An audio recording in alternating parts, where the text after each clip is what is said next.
아침 신문 귀로 읽으세요. 김영민의 조간 브리핑. 다음은 무엇일까요? 겨울밤 야식으로 숙취와 감기 예방에 좋은 과일입니다. 겉은 쫄깃하고 속은 부드럽고. 정답! 반건씨? 네, 맞습니다. 국민TV조합원 청도님이 직접 수확한 진시황 반건씨. 연말연시 명절에 선물 고민하지 마세요. 최고의 선물 반건씨로 끝내세요.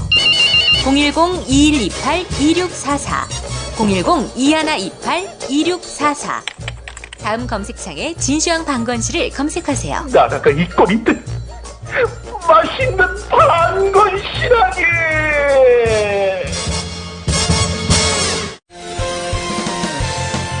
학교폭력 예방 앱 스마트 보디가드. 스마트폰 왕따 문자 등 사이버 학교폭력이 6배 이상 늘었습니다. 학교폭력은 언제나 욕설, 모욕, 협박과 같은 폭력 문자를 동반합니다. 그런 학교폭력 문자만을 감지하여 부모님께 알려드립니다. 미리 알면 예방할 수 있습니다. 구글 플레이에서 학교폭력 예방 전문 어플 스마트 보디가드를 설치하세요. 지금 설치하고 먼저 무료 이용해보세요. 조합은 스토리텔링님 신청 광고입니다. 겨울철 최고의 별미 과메기. 고기 한 점에 마늘 쪽파를 얹고 미역줄기로 둘둘 감아 초장을 찍어 먹는 환상적인 맛. 피부엔 탄력을 주고 성인병 예방과 숙취에도 좋은 과메기. 포항 죽도어시장 상인 협동조합이 포항 구룡포 덕장에서 천연 동결 건조 방법으로 말려 꼬들꼬들하고 맛깔나는 최고의 과메기를 국민TV 조합원들에게 특별 판매합니다. 이거 뭐길래 이렇게 맛있나요? 포항 구룡포 과메기입니다. 010-9896-8282 010-9896-8282로 전화주시면 총알 배송해드립니다. 네, 오늘 아침 신문들 어떤 뉴스에 주목하고 있는지 김영민 PD와 함께 신문 펼쳐보겠습니다. 안녕하세요. 네, 안녕하십니까. 네, 오늘은 어떤 신문부터 펼쳐볼까요? 네, 한겨레 3면부터 보겠습니다. 1면에서 이어진 기사인데요. 이 카드사 개인정보 대량 유출 파문으로 국민들의 그 개인정보 유출에 대한 불안감이 커져가고 있는데요. 문제의 근본적인 해결 방법 제시했습니다. 주민등록 제도, 이거 뜯어 고쳐야 된다라는 겁니다. 우리나라 주민등록제도는 세계에서 유례를 찾기 힘들 만큼 강력한 주민감시 체계입니다. 사실 주민등록번호는 당연히 있어야 하는 것이고, 이것이 또 어찌 보면은 국민의 어떤 국민됨을 드러내는 존재감의 상징이기도 하다. 옛날엔 그렇게 생각을 했습니다. 네. 자, 그런데 보니까 이게 말이죠. 이 국민 기본권 침해 소지가 있는 대단히 불온한 그런 제도다라는 얘기입니다. 한상희 건국대 법학전문대학원 교수는요, 주민번호 제도는 종신단일성, 그러니까 평생 하나만 가지고, 불변성, 절대 안 바꿔주고, 일신성, 한 사람에게 하나의 번호가 부여되고, 통일성, 전국에 걸쳐서 단일한 기준으로 생산 배분되고, 범용성, 거의 모든 일에 사용되는 특성을 지닌 개인정보 관리 수단으로 자리 잡았지요. 이 제도가 있는 한 개인정보 자기결정권은 아무리 외쳐도 소용이 없다는 겁니다. 강력한 감시 제도를 만들기 위해서 도입된 것이 주민등록번호 제도라는 것을 아시는 분들이 많지 않습니다. 어제도 제가 한마디 했는데, 박정희 대통령 시절에 이게 처음 만들어졌다라고 말씀드렸지요. 1968년에 주민등록법 시행령으로 도입됐습니다. 그해 1월에는 김신조 청와대 습격 사건, 푸에블로호 사건이 발생했습니다. 또 인혁당, 동백님, 민족주의 비교연구회 사건, 그리고 한일 국교 정상화에 대한 반발 여론으로 박정희 정권은 더욱 강력한 국민 감시와 통제를 원했던 그런 시기였습니다. 또 흉중에는 장기 집권, 아니 영구 집권을 해야겠다라는 마음을 갖고 있었던 것이 아닌가, 그렇게 추정되는 시점입니다. 이때 바로 강력한 주민감시 제도를 도입해야 한다, 그 필요성을 느꼈고 결국 주민등록번호 제도를 도입함으로써 완결을 시켰다는 겁니다. 자, 지금처럼 생년월일을 포함한 13자리 숫자를 쓰기 시작한 것은 유신 직후 1973년부터였습니다. 권력 유지를 위한 수단으로 주민등록제를 도입했고 시행했고 확대했다. 이렇게 봐도 무리는 아닐 것입니다. 헌법재판소 산하의 헌법재판연구원도 지난해 주민등록번호제에 대한 헌법적 쟁점이라는 연구보고서를 내놨는데 우리나라 주민번호는 피해의 최소성과 법익의 균형성에 있어서 과도하게 개인의 인격권과 개인정보 자기결정권을 제한해서 기본권의 침해에 이르는 것으로 평가된다 이렇게 말을 했습니다. 사실 2011년 포털사이트 네이트 등의 대규모 개인정보 유출 사고 이후로 안 되겠다. 이 노출된 주민번호 나 이거 바꿔달라. 라고 하는 행정민원 소송이 잇따랐는데 어떻게 됐는지 아십니까? 모두 거부됐습니다. 네. 모두 거부돼가지고 결국 이제 헌법재판소까지 갔는데 이 헌법소원은 현재 심리가 진행 중이라고 합니다. 네. 오늘 이 한겨레 신문 보니까 사진이 하나 실려 있군요. 예. 1968년 11월 21일 사진입니다. 예. 당시 박정희 대통령이 주민등록증을 들어서 보고 있는 사진이 흑백 사진이 실려 있습니다. 예. 이 주민등록번호 박정희 대통령의 주민등록번호가 1101-1001 이렇게 되어 있네요. 예. 100001. 네. 예. 02 붙어가지고 제가 몇 개인지 잘 세지지 않았는데 어쨌든 국민 제1번 국민 1호 국민이다. 뭐 그런 의미로 보입니다. 예. 자, 부인은 또 200002 이렇게 돼 있네요. 네. 예. 자, 경향신문에도 관련한 내용이 있습니다. 주민등록번호 유출이 심각한 문제가 될 수 있다는 것은 주민등록번호가 그 사람의 온갖 정보를 열어볼 수 있는 마스터키 역할을 하고 있기 때문이죠. 자, 그 점을 지적하고 있습니다. 교육이나 의료보험, 세금 납부와 같은 공적 영역은 물론이고 새 휴대폰을 개통하거나 인터넷 사이트에 가입할 때조차 주민등록번호는 필수 입력사항입니다. 작년부터인가요? 주민등록번호를 입력하지 않아도 가입할 수 있도록 길을 터준 사이트도 꽤 많아졌는데 주민등록번호를 사용하지 않고 국가나 민간에서 제공하는 서비스를 이용하기란 거의 불가능하다는 거지요. 관리 측면에서는 한 가지 번호가 모든 영역에 통용되기 때문에 편리하지만 개인의 사생활 침해 우려도 있는 겁니다. 한국은 지난 40년 동안 나 자신임을 인증하는 가장 간단하고 확실한 수단으로서 주민등록번호를 삶의 온갖 영역에서 사용되어 왔는데 주민등록번호가 유출된다는 것은 또 그만한 위험성을 덧붙이는 거 아니겠습니까? 주민등록번호가 유출된다는 것은 곧 나의 모든 공적 사적 정보를 담아둔 문을 열 수 있는 열쇠를 도난당하는 것과 같다. 이렇게 말할 수 있겠습니다. 네. 자, 다른 나라는 어떨까요? 자, 프랑스의 예를 들어보겠습니다. 거기는 중앙 등록 시스템을 운영하면서 자발적으로 등록하는 개인에게 신분증 번호를 발급하긴 합니다. 번호는 발급연도, 발급월, 지역번호 각 2자리씩과 1년 번호 6자리까지 모두 12자리로 구성되어 있습니다. 언뜻 보면은 우리의 주민등록번호 제도와 좀 비슷해 보이는 것 같은데요. 자, 근데 번호는 사람이 아닌 신분증에 붙여지는 겁니다. 신분증을 새로 발급할 때마다 번호가 바뀝니다. 우리는 주민등록증 잃어버렸다고 다음에 발급할 때 번호가 바뀌지 않아요. 주민등록번호는 처음 정해진 대로 죽을 때까지 계속 그 번호가 유지가 되는 형편인데요. 프랑스 정부는 이 번호를 다른 정보와 연결해서 축적하는 것을 금지하고 있습니다. 독일은 어떨까? 16살 때 신분증을 발급받고 의무적으로 소지해야 합니다. 신분증에는 1년 번호가 적히지만 프랑스처럼 사람이 아닌 그런 신분증의 번호일 뿐입니다. 네. 신분증에는 유효기간이 있는데요. 10년마다 재발급받아야 하고 이때 번호는 새로 부여됩니다. 또 1년 번호에 성별, 나이 등 개인정보는 담기지 않습니다. 신분증에 번호가 부여되는 것과 사람에게 개인 식별용으로 부여되는 것이 어떻게 다른 것인지 제가 예를 한번 들어보겠습니다. 우리 공상과학 영화, SF 영화를 보면 미래 사회에 국가가 지금보다도 더 철저하게 개인을 통제하는 그런 시대를 그린 영화에서 보면 사람 몸에 바코드를 심습니다. 또는 인조인간 만들어 놓고 거기에 바코드를 심어서 관리하죠. 그 번호를 우리는 몸에 심지 않았을 뿐 손에 쥐고 다니는 거예요. 네. 신분증 매일 계속 소지하고 다니게 하지 않습니까? 그렇습니다. 네. 뭐 소지하지 않으면 불이익을 가한다든지. 네. 예. 그러니까 우리는 심지만 않았을 뿐 늘 소지하고 있는 거죠. 예. 이렇게 개인 식별 번호를 부여하는 나라가 우리와 일본 정도 뿐인 것으로 알고 있는데. 예.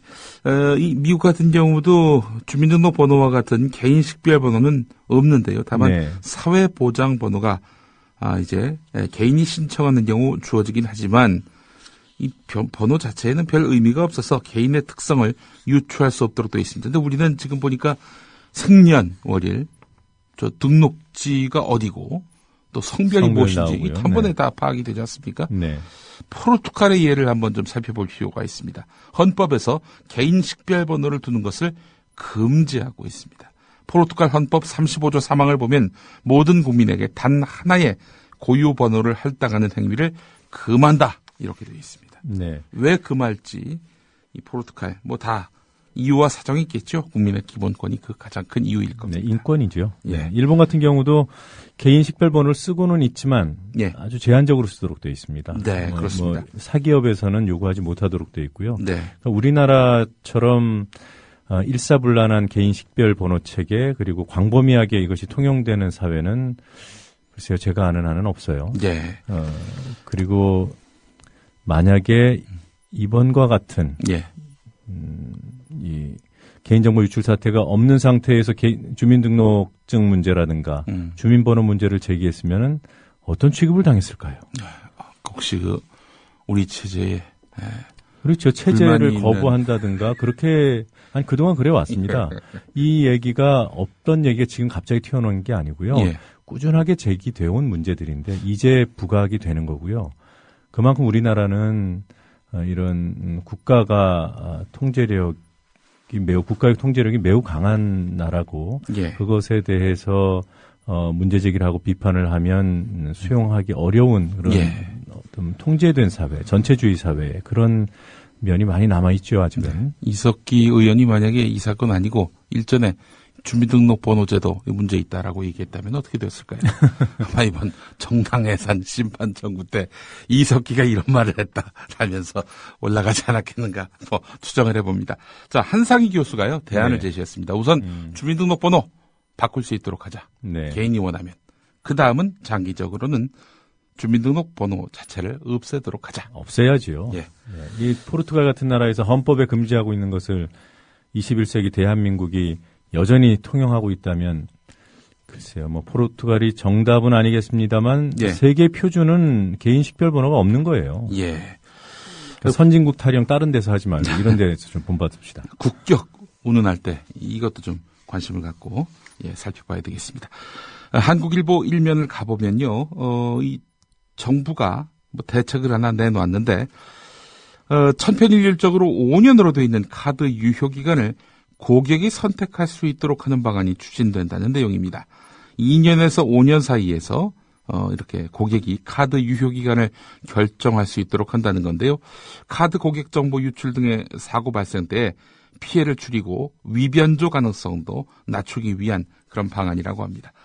네, 뭐 이것도 실효적인 방법 가운데 하나일 수 있을 텐데 보다 근원적인 해답이 필요할 것 같습니다. 자, 이번 금융당국이 카드사 개인정보 대량 유출 사건의 2차 피해를 막기 위해서 오는 3월까지 금융사의 신규 전화 영업을 금지했지요. 자, 그런데 이 텔레마케터들에게 불똥이 튀었다는 겁니다. 텔레마케터들, 이분들이 뭐 급여를 제대로 뭐 이렇게 풍족하게 받느냐 하면 아니죠. 텔레마케터들은 기본급도 받지 못하는데 영업을 못하면 생계가 어렵다 이렇게 호소하고 있습니다. 게다가 보험사의 영업 텔레마케터들은 40에서 50대 여성들이 많습니다. 자녀가 대학생, 고등학생쯤 돼서 교육비 부담이 크지요. 남편이 명예퇴직을 하거나 벌이가 적어서 실질적인 가장 역할을 하는 경우도 많습니다. 원치 않은 휴가를 강요당하게 됐는데 3월에 조치가 풀릴지 이것도 미지수라고 하는군요. 보험사들은 일단 텔레마케터들을 휴가 보내거나 전화 응대 등으로 업무 전환을 시키고는 있지만 어떻게 할지 결정하지 못하고 혼란을 겪고 있다고 합니다. 자, 이런 가운데 갑자기 한미 FTA가 돌출적으로 튀어나왔습니다. 한국일보 오면으로 가보겠습니다. 이 금융당국에 따르면 최근에 주한 미국 상공회의소가 라이나생명, AC 손해보험, AIG 손해보험 등 미국계 보험사 사장들을 소집해서 대책회의를 열었는데요. 자, 이들 사장단을 불러 모은 이유가 무엇일까? 주한 미국 상공회의소가 말입니다. 금융당국이 최근 카드 정보 유출에 대한 후속 대책으로 금융회사 전화 권유 영업, 앞서 말씀드렸던 이 전화 영업, 텔레마케터들에 의한 전화 영업을 전면 중단한 데 따른 대응 방안을 논의하기 위해서였습니다. 자, 사장단 회의에서는 당국의 이런 텔레마케터를 통한 영업 중지 조치에 대해서 한미 FTA 위반 여부를 검토한 것으로 알려졌다는 겁니다. 네. 한국에 들어와서 사업하고 있는데 이 사업하는데 지장을 초래하면은 이 한국 정부를 상대로 해서 문제 제기할 수 있도록 돼 있는 게 한미 FTA 아니겠습니까? 예, 이거 참 국익을 위해서 한미 FTA 도입한다더니 자기 나라 규제도 제대로 지키지 못하게 되는 그런 한미 FTA였습니다. 네. 참 아주 그냥 지적됐고 예상됐던 문제들이죠. 그때 몰랐던 일들이 터진 게 아니라 그때 이미 다 충분히 야권 시민단체에서 문제 제기했던 것들인데 뭘 해보지도 않고 그러느냐 이랬던 게 바로 정부 아니었습니까? 네. 예. 어느 정부였습니까? 네? 어느 정부였습니까? 이명박 정부였고요. 그 이명박 정부의 한미 FTA에 대해서 아주 전폭적으로 지지했던 인물이 현 박근혜 대통령입니다. 물론 노무현 정부 때 이 한미 FTA가 추진됐다는 점, 이 점도 우리는 또 간과해서는 안 될 것 같습니다. 경향신문 16면으로 가보겠습니다. 자, 이것도 역시 예상했던 바인데 말이죠. 국정원 대선 정치 개입 사건 검찰 특별수사팀에 현재 소속돼 있는 평검사 3명 가운데 2명이 지방으로 인사가 났다고 합니다. 네. 자, 법무부가 어제 전보 490명, 임용 78명 등 평검사 568명에 대한 인사를 다음 달 5일자로 단행했습니다. 이번 인사에 따라서 국정원 사건 수사팀의 평검사 3명 가운데 단성한 검사는 대구지검, 김성훈 검사는 광주지검으로 각각 옮기게 됐습니다. 또 지난 10일 인사에서 박형철 수사팀 부팀장이 대전고검으로 인사가 났지요. 자, 이러다 보니까 수사팀은 뿔뿔이 흩어지게 됐습니다. 자, 지금 121만 건의 트위터 글을 검찰이 추가 기소했지요. 트위터 글의 유죄 혐의를 입증하는 작업을 하고 있는데 입증을 해야만 사실은 이 재판에서 이 공소 사실을 인정받을 수 있는 거 아니겠습니까? 자, 그런데 지금 이 3명 검사 가운데 2명을 지방 발령을 냈다? 이게 도대체 법무부가 왜 이런 인사를 했을지 속이 빤히 보입니다. 국정원 비리를 놓고 검찰이 싸움을 하고 있는데 비리 혐의자들하고 싸움을 하고 있는데 예. 싸움을 하는 검투사들 손발을 잘 알아놓은 격이죠. 네. 누가? 법무부가요. 법무부. 네. 법무부의 그 수장이 바로 황교안 장관이고 황교안 장관을 임명한 사람이 박근혜 대통령이고 박근혜 대통령 누구 덕에 대통령이 됐는가 따져봤을 때 이명박 전 대통령이다라는 이야기가 성립이 됩니다. 지금 검찰은 이 2 평검사를 계속 공판에는 참여시키겠다. 네. 국정원 공판에 참여시키겠다는 얘기를 하는데요. 그럴 거면 네. 인사를 나중에 내면 되죠. 그렇죠. 지금 다른 곳에 지방으로 발령을 해요. 또 지방에 발령 내놓고 공판은 해라. 그러면 이미 다 신호는 준 거죠. 예. 대충 하라는 신호는 간 거고요. 지금 박형철 부팀장 같은 경우에 대전으로 발령받지 않았습니까? 예. 이분이 지금 대전과 서울을 오가면서 대전 일도 하고 이 공판에도 참여하고 해요. 네. 이게 제대로 되겠습니까, 이게?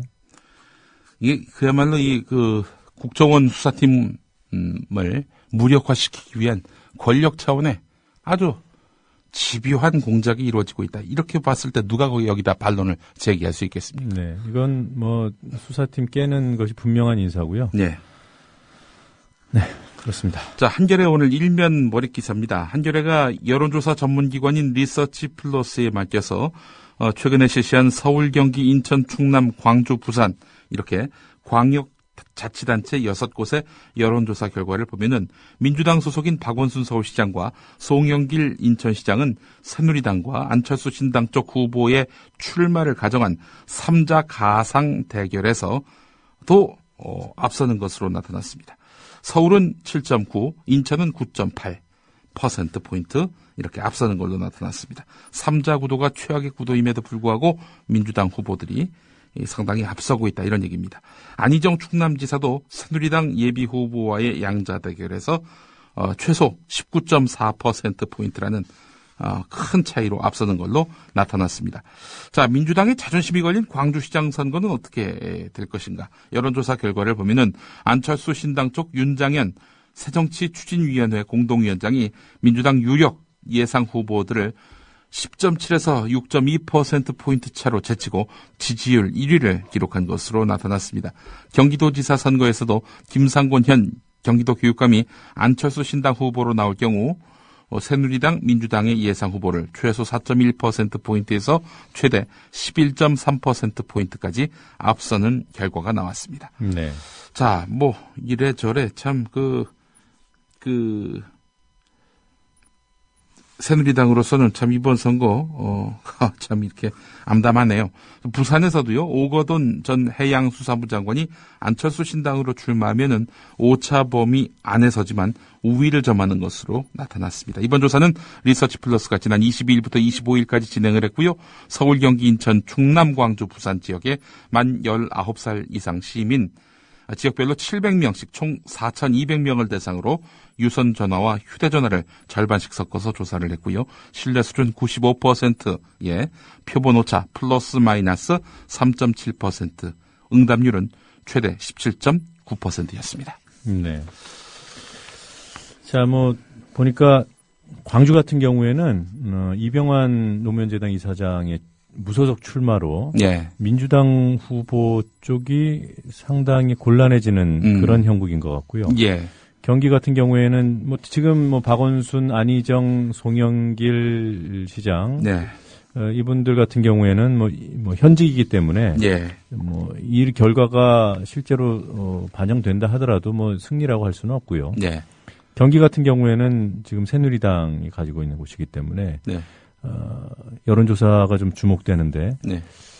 김상곤 교육감이 출마할 경우에 네. 그러니까 안철수 신당 측으로 경기도지사예요. 네. 네. 이기는 걸로 일단은 여론조사에서 나오더군요. 예, 그 부분이 그렇습니다. 주목되고 그리고 이 부산 같은 경우도 상당히 주목되는 곳이군요. 네. 일단 그 새누리당의 가장 큰 문제는 뭐냐면은 마땅한 강력 주자가 없다는 점. 이게 공통돼 보입니다. 네. 자, 국민일보 일면 머릿 기사인데요.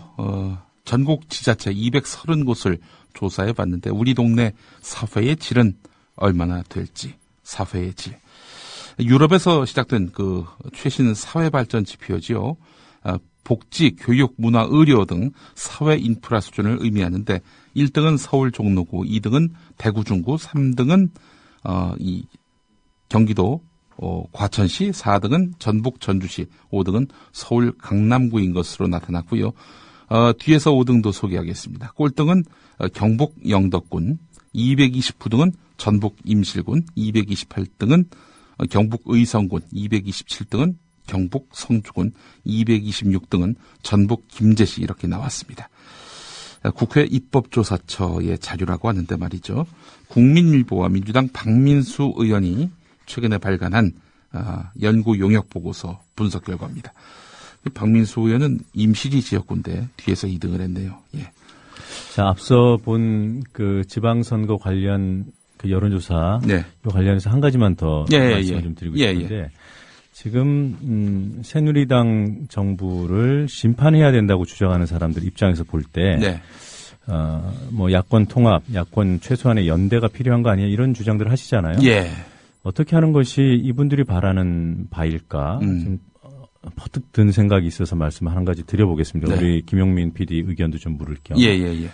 자, 지금 경기도지사 안철수 신당 측 후보나 예. 또 부산시장 후보로 거론되는 오거돈 전 해양수산부 장관이나 이분들이 안철수 신당 후보로 나와서 무슨 뭐 좀 이길 가능성이 크다고 보면 민주당이 후보 안 내고 그냥 지지하겠다 조건 없이 그 당선을 위해서 힘을 보태겠다. 예. 이렇게 선언할 경우 어떨까요? 민주당 지지자들이 이해를 못할까요?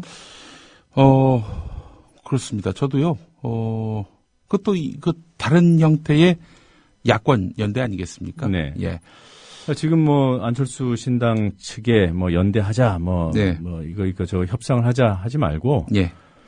그런 식으로 행동을 바로 하면 어떨까라는 생각이 들었어요. 뭐 예. 그래야 된다는 건 아니고 의견을 한번 물어보고 싶었습니다. 확실한 것은 네. 새누리당이 가장 싫어하는 카드입니다. 그게 네. 뭐요? 예. 알겠습니다. 여기까지 하겠습니다. 네, 잘 들었습니다. 예.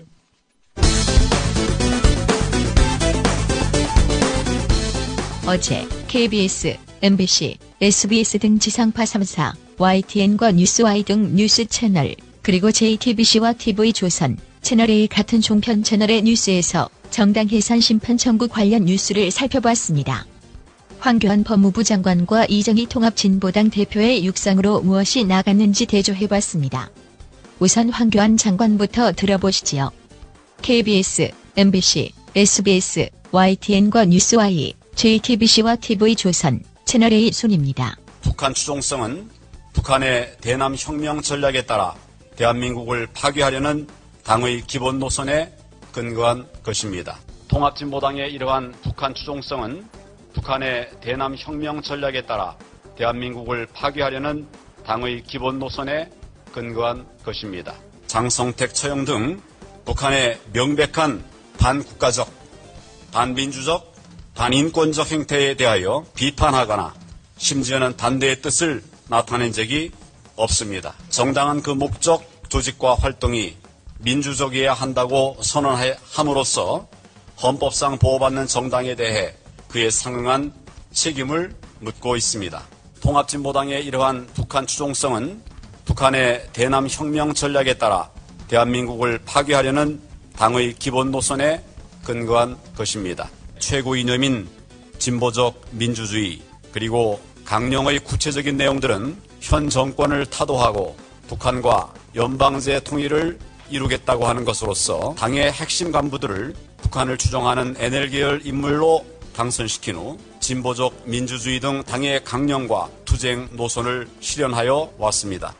통합진보당의 최고 이념인 진보적 민주주의 그리고 강령의 구체적인 내용들은 현 정권을 타도하고 북한과 연방제 통일을 이루겠다고 하는 것으로서 통합진보당 핵심 세력인 RO는 북한의 대남 혁명 전략에 따라서 내란을 음모하여 대한민국을 파괴, 전복하려 하였습니다.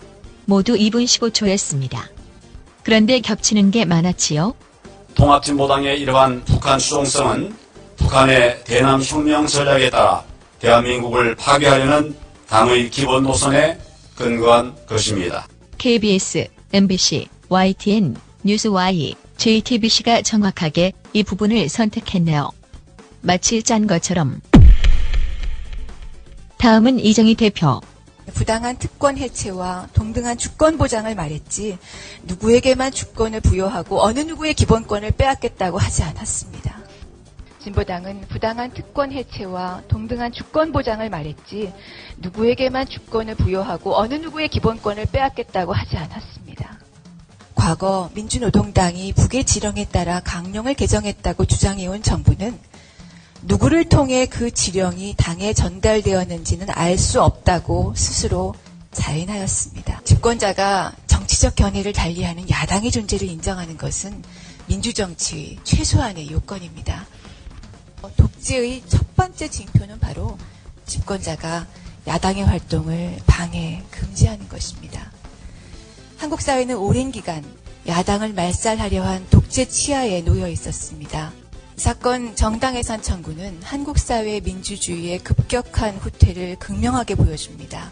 진보당의 활동을 위헌으로 모는 근거의 대다수는 국정원이 댓글로 만들어낸 진보당에 대한 세간의 편견과 오해, 이를 받아 쓴 소문과 추측입니다. 왜곡에 왜곡을 거듭하는 정부의 태도는 나치 정권의 선동가 요제프 괴벨스의 말을 떠올리게 합니다.